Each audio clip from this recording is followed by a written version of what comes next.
We're back. It's an elimination round. It's a survival round. It's a rematch. This is the Manifold Promotional League Season 1, Round of 32, Group 5 survival match. I am Brad, with me is Adam. Adam, who are we watching today? Exciting times. So placement match A, I believe it was Jonathan versus Hugh, and now they're back. Hugh will be on his Rylo Starlet burn deck, which is basically damage now, don't care about infrastructure, we don't need dice, we just need damage. If you haven't seen this, Rylo converts his own life into damage by modifying into damage. Starlet converts your other dice into draw, so she turns your shields, or I guess really just shields, yeah, stuff you don't want, into draw, and that helps you find witchfires, overcharges, and like Adam said, ways to throw away your resources in order to squeak out a little more damage right now. Yes, Hugh's deck is very good at counting to 32 health, which is where most Manifold decks are, but not 40. Which takes us to John's deck. So Jonathan here is playing 4 11s, centered around Hin. Hin lets you draw a card every time you play a character, which means this deck is just full of small characters. 1 cost and 2 cost characters are all over the place, with a couple weird little tricks.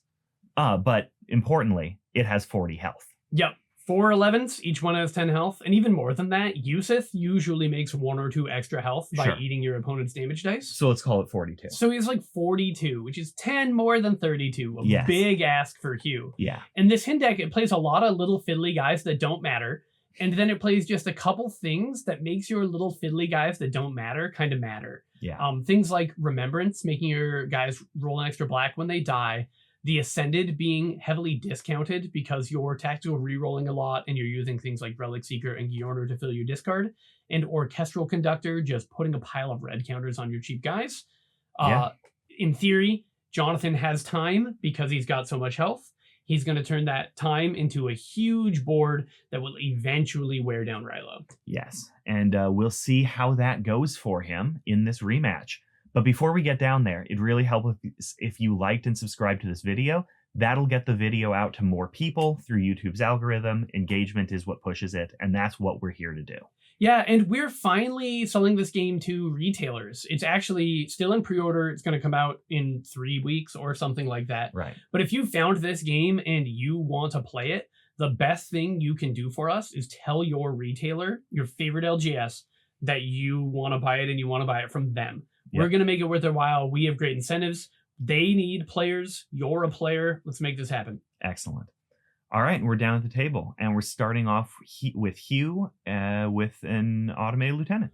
Not flashing 2 gems for 1 red dice, but in Hugh's rebound match win, he only contributed 1 more dice to his board in the entirety of round 1. So certainly not a problem. Yes. Jonathan on the other side will play a Relic Seeker, one of the better 1-cost characters here in the game, which will immediately just bin a couple characters to start turning on Prosthema and the Ascended. And we talked about this in Jonathan's previous game, so let's talk about it now. All of those 1-cost characters have a bunch of colored pips and no gray pips. Yeah. And you start with 4 of your 5 gems are exactly what your heroes tell them to be. Right. So you have to play this mini game in round 1 where you try to figure out how to actually spend your gems. Yeah, I bet you Jonathan's planning on just going Remembrance, playing one of these guys out of the discard. Yeah, okay. So this will make it pretty easy. Remembrance here. Oh, interesting.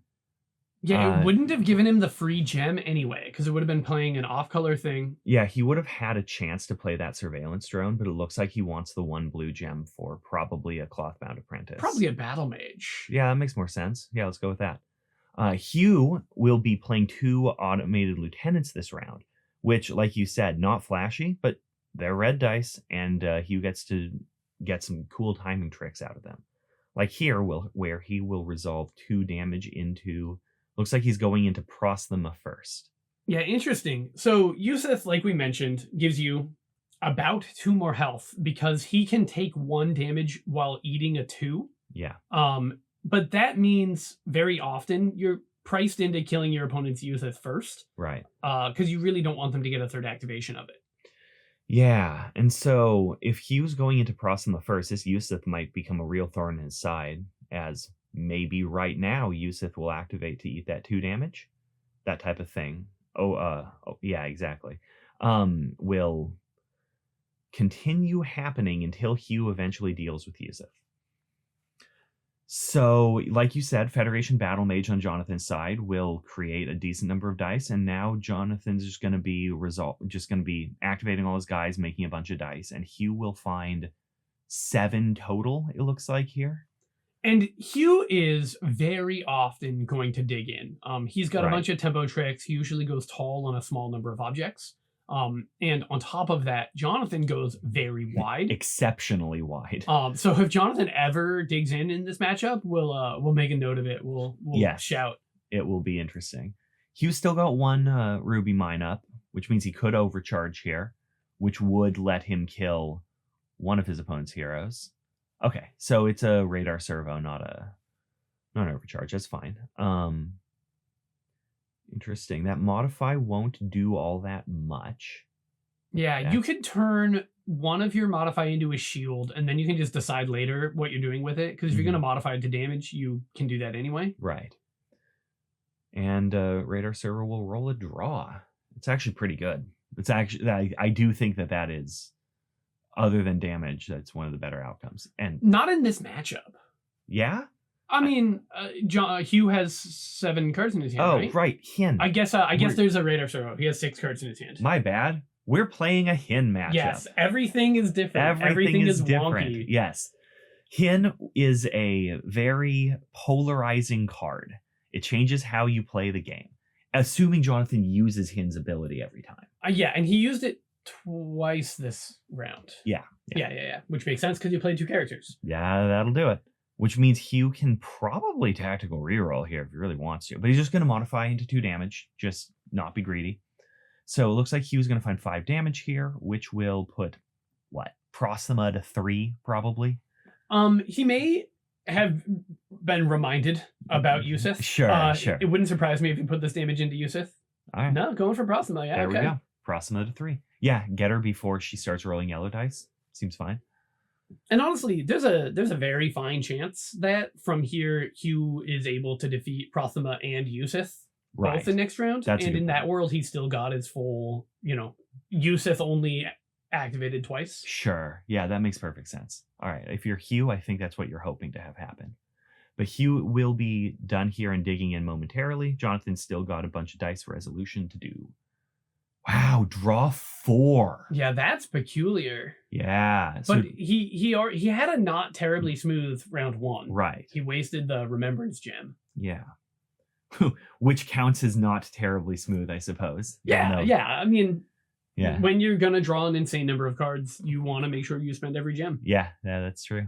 So 1 damage and then 4 damage into Rylo will be... So 4 damage dealt to Rylo and a total of 8 damage dealt to Jonathan's heroes. And it's a little hard to tell exactly how good this Remembrance is. Right. Hugh's not going to be tremendously interactive, so Jonathan's going to have to make his own value out of it. Right. And if this Remembrance is not very good, then advantage Hugh in a big way. Right. He added 2 premium and a boon dice to his side of the board. Jonathan added 1 premium and 1 boon to his side. Sure. Yeah, that's a good way to put it. In addition to, putting out twice as much damage. Yes. Hugh's going to be going first here. And he'll be figuring out what to do. It is kind of interesting that Hugh played 3 support characters. That's not usually how this goes. Yeah, that's true. Yeah. And that means it might mean that Hugh is closer to not digging in. Yeah, but I think he only has 3 more support characters in his whole deck. Yeah, okay. So I don't think he can have another round like that. Sure. And so it doesn't really matter how close you are to not digging in, as long as you are the one that digs in. That is true. Chain Plasma Rifle will go on Starlet here because Rylo's going to go down first, and Hugh wants to keep those dice around for the entire game. Whereas Jonathan will roll his Battle Mage. Yep, and you don't want to lose the Battle Mage to a Concussive Blast or a... Hey, look, a Concussive Blast. No. Unfortunately, Concussive Blast does not kill Remembrance here, which is what Hugh pointed to. Because it only hits support characters. Oh, interesting. And Hugh already rolled his dice. Yeah, so that'll kill the Battle Mage. That's fine. Hugh got 2 damage out of it. And there won't be a battle mage, but John will roll with black dice. Yeah, so that does mean, having done that before the changed plasma rifle would have been quite a bit better. Yes. The strategic miscue actually comes from a misreading of remembrance. Right. Oh, wow. I did not see this coming. So, Jonathan's going to play a Starfallen Warrior. This will deal 2 damage to Hugh's, every character, which wipes Hugh's board and puts 2 damage on each of Hugh's heroes, but does 8 damage to John's heroes. I have never seen a heads-up display with this many orange numbers. Yep. Wow. Okay. This is a chaotic situation.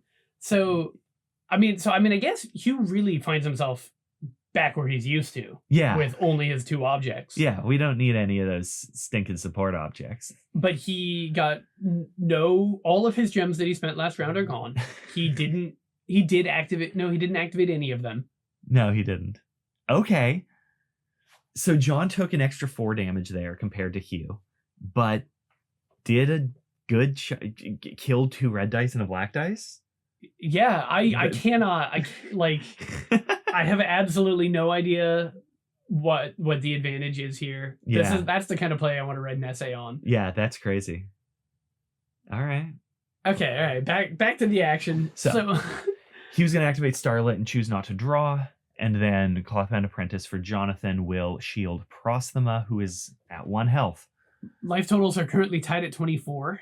Sure. Great. That's a good way to put that. Yeah, which advantages Hugh, because Hugh started down by 10. I agree. I very firmly agree. Ooh, neat. Hugh is going to swiftly activate Rylo using his own energy ability.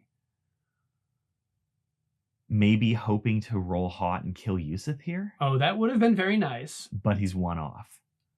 Cool. So now he's likely to modify into 8 damage. Yusuf is likely to eat one of them, going to 6 and having 6. And then Hugh gets to kill Prosthema or Yusuf. Looks like Hugh's going to choose not to use Rylo's ability, not take damage. Oh. To modify. Not only that, I think he didn't take another action after swiftly activating Rylo. Yeah, okay, sure. It might work out still. Yeah. We'll see. At some point we need a judge ruling on that, because I think by definition Hugh swiftly activated Rylo and then passed. Sure. And so what would have happened if Jonathan had then tried to end the round? Yeah, that Hugh is gonna use modify 2 here on his 2 red dice, going up to 8, which will be enough to kill Yusuf, because even if Yusuf eats one of them, he'll then be down to 6, and then all the math will work out just fine. But if we look at his priorities up to this point, he might not decide to kill Yusuf. That's true. He might try to kill Prosthema instead. And if he kills like Hin here or whatever, Yusuf didn't get his ability this round anyway. Oh yeah, killing Hin here. Yeah. Oh. That's wild. What is going on? Yeah, great. No, this is great. This is excellent. Because now if you're a Jonathan, or if you're a Hugh fan. Yeah, so I mean that decision was excellent. Yeah, okay. Because now Yusuf doesn't get his ability anyway, so it doesn't even matter that he's still alive. Yeah, and Jonathan's his infinite card hack is over. He did just play a big 5-cost thing this round, so he should have cards in hand for next round. Sure. And now we're down to Hugh digging in and Jonathan figuring out his dice. And Hin didn't roll the green dice this round. He was still ready when he died. Correct. That is, we've had so many dice not be activated this round. Yeah. Yep. Cool. So Hugh has had to change his plan multiple times. He did an excellent job of always figuring out where he is instead of worrying about where he was. Yeah, that's true. I think that Jonathan is using the energy resolve a dice as modify in order to modify into a little bit of damage. He'll be resolving Rend 3, which probably is most of Hugh's hand, and then 5 damage into Rylo here puts Rylo down to 5 health. But Rylo lives. And that's real important. Yeah, that breakpoint matters a lot. So life totals are now 16 to 19. Jonathan has only lost one hero, which Yep. is fine. The Hin deck, none of your heroes matter so much that you care when they die. Right. You'd like to have the dice, you'd like to have the energy ability, blah, blah, blah. Yeah. But Proxima's on. That's kind of cool. Yeah, right. So Proxima will get her yellow dice, even though she's at 1 health. Assuming he does it now. Right. Activating the Starfallen Warrior makes some sense because you don't want it to get Search and Destroyed or Haunting Winds. Maybe you just don't care. I do. So Hugh's going first because Hugh dug in. Right, because Hugh always digs in.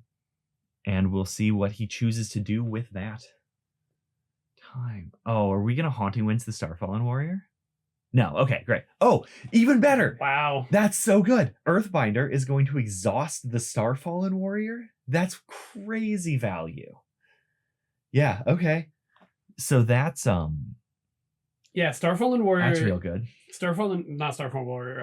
Earthbinder, it's full strength, right? It's 4 gems for 2 premium dice. Yep. One of them is red, and it gets to exhaust a support character. And so many times this tournament, excuse me, we've seen it exhaust a Radar Servo or an Enthusiastic Harmonist, and it's like, yeah, that was good. It took something away from your opponent. Yeah, taking out 2 premium dice? Taking out 2 premium dice is huge. Absolutely massive. When this card does that, you wonder why everyone doesn't play it.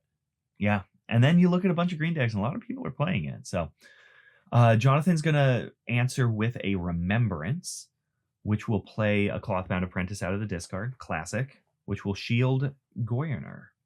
Keep him alive a little longer. Interesting. So Yusith is still not shielded. So Jonathan's probably pretty confident that Yusith is dying this round. Right.